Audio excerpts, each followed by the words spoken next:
let's break down the Bulgarian split squat. This is probably the most important exercise that you can do as a wrestler for building that hip stability that you're all after.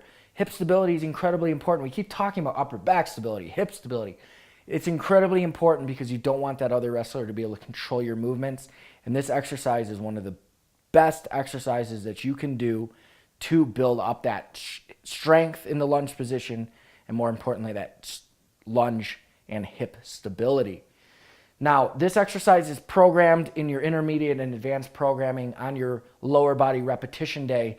Now, you are trying to get stronger on this, and although you're probably going to see your largest strength gains on exercises like the squat or the deadlift, and not so much on things like lateral raises, you still are going to see a lot of strength gains on this. So try to get stronger on this exercise. So let's break this one down. We're going to hold the dumbbell in a goblet position.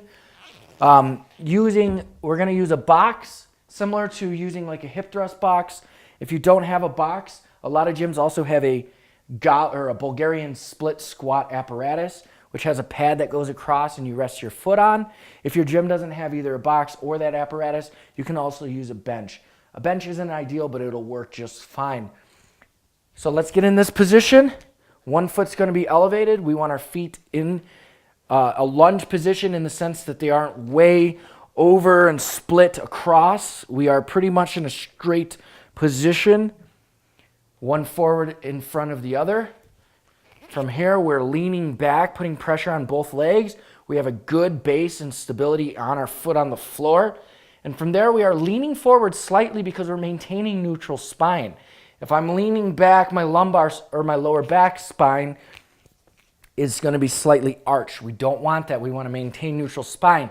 Now, if we're leaning forward slightly, our knee might go over our toe. If that happens, that's totally okay. If you have knee issues or you start to feel pain, then maybe you can lean back just a little bit less and try to avoid having that knee go over the toe. If it does go over the toe, don't worry about it. It's not a big deal. It's the excessive movement over the toe or pain, or if you have that pre-existing condition. So let's break down this movement. We get back into position. I'm maintaining neutral spine. I'm very stable on the floor. I'm going through a full range of motion, maintaining control through the entire range of motion on this exercise.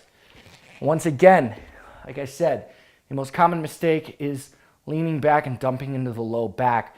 We want to maintain neutral spine. So what that looks like incorrectly, this is incorrect, would be leaning back and coming straight up and down. We want to maintain that neutral spine, put all the weight on that leg, making sure that we're feeling it through also the outside part of our, basically from our ankle to our calf, to our quad and hamstring, into the glute.